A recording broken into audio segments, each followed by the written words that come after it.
هنعمل مع بعض النهاردة حاجة كده سهلة وخفيفة وحلوة قوي، هتعجبكم ان شاء الله. بصوا، ده قرع عسل. يعني هو كان كيس كده جاهز، او عايزة تجيبي واحدة كده وتقطعيها براحتك مفيش مشكلة. هو الكيس يعني كان بيبقى جاهز كده ب20 جنيه. يعني حاجة احلى كمان من البطاطا بكتير. هي البطاطا حلوة جدا، بس حلوة ده احلى برضو بكتير قوي. المهم انا حطيته كده، هو انا جايباه كده متقطع مكعبات. حطيت كوباية ونص من المية. حطيت كده رشة من القرفة، ودي هتخليها حلوة جدا وهي اختياري. حطيت كده بتاع 4 معالق مثلا من السكر، على حسب برضو ما انتي عايزة، على حسب الرغبة.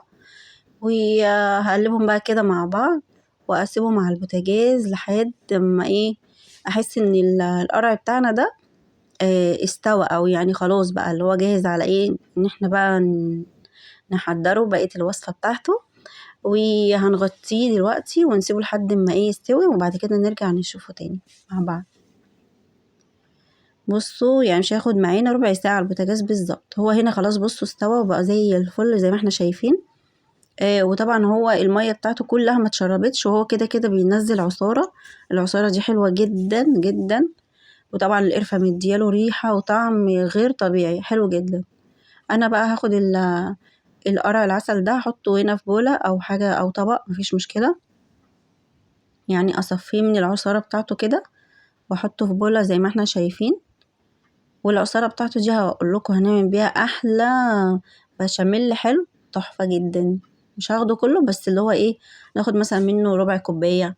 على حسب بس ما احنا عايزين. هنجيب هنا بقى طاسة، نحطها على البوتاجاز. نحط فيها كده مكعب من الزبدة. كأننا بنعمل يا جماعة بشاميل بتاع المكرونة البشاميل بقى، بس ده بشاميل حلو. التاني بشاميل مكرونة بقى وكده. هنحط هنا بقى معلقتين كبار من الدقيق، او 3 معالق كده ممسوحين. تمام. هنقلب كده بقى الزبدة او السمنة زي ما انت حابة. بس يعني الزبدة كده بتديه طعم حلو قوي قوي يعني بصراحة. زبدة، انا بحب زبدة فيرن دي بتدي بصوا للحلويات طعم حلو. اللي هو مثلا البشاميل ده او البشاميل التاني بتاع المكرونة. المهم بقى عملناه كده. هننزل بقى بنص لتر من المية، سوري معلش، اللبن. انزل كده الاول حبة صغيرين، بعد كده اكمل بقية نص اللتر بتاع اللبن. واقلب كده، وافضل اقلب بقى. طبعا ايدك فيه ما تسيبيهوش عشان ما يعملش تكتلات كده ويقعد يكلكع. اجيب بقى هنا العصارة بتاعة قرع العسل اللي نزلت منه. هحط كده حبة قد مثلا يعني ربع الكوباية مثلا، او يعني زي ما انت حابة. عاوزة تحطي جزء من اللبن وجزء من العصارة دي تمام جدا.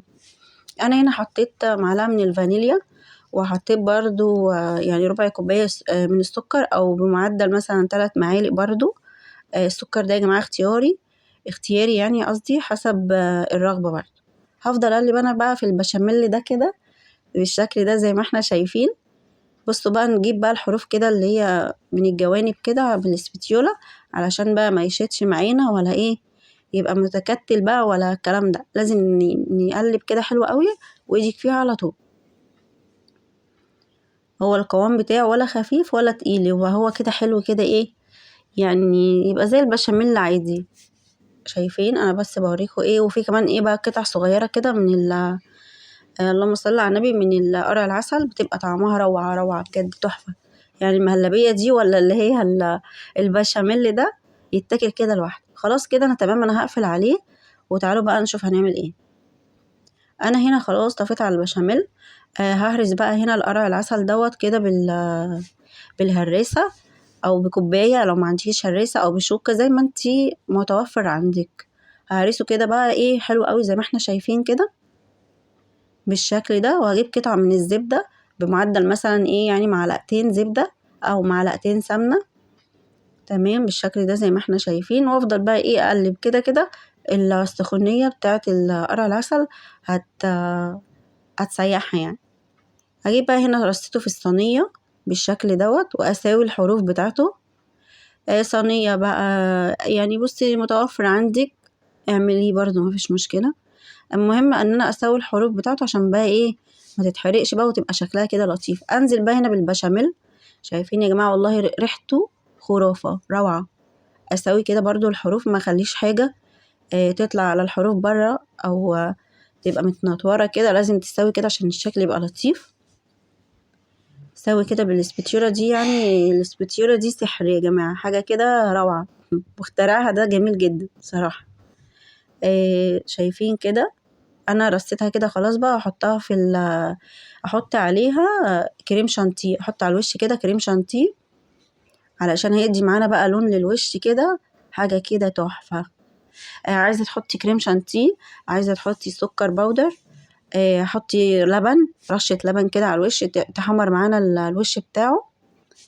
بس الكريم شانتيه بقى مدي طعم برضو كمان، يعني حاجه كده تحفه. كده خلاص انا حطيت الكريم شانتيه، هحطه على الفرن بقى درجه حراره 180 لغايه اما يبقى بالقمر ده.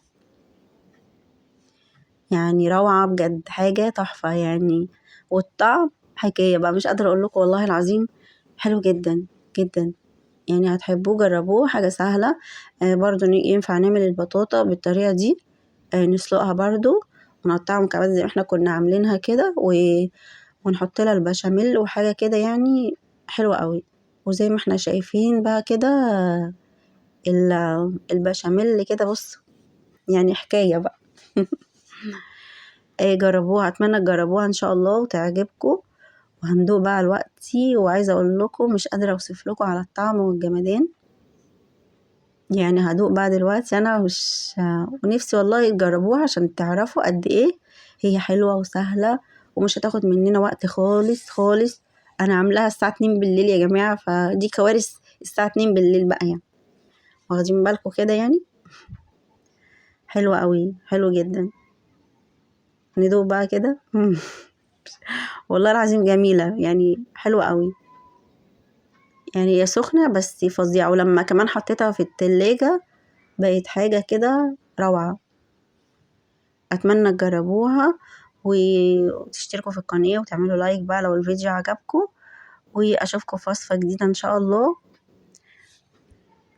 اعملوا لايك. اهو يوسف ابني بقى بيقول لكم اعملوا لايك لو الفيديو عجبكم ان شاء الله. هو عمال يقول لي ماما قول لي اعملي لايك اعملي لايك، فاعملوا بقى لايك ان شاء الله. واتمنى يكون وصفاتي بتعجبكم وبس يعني، وجربوها بقى. وانا اروح اكمل بقية الطبق ده مع نفسي واقول لكم السلام عليكم.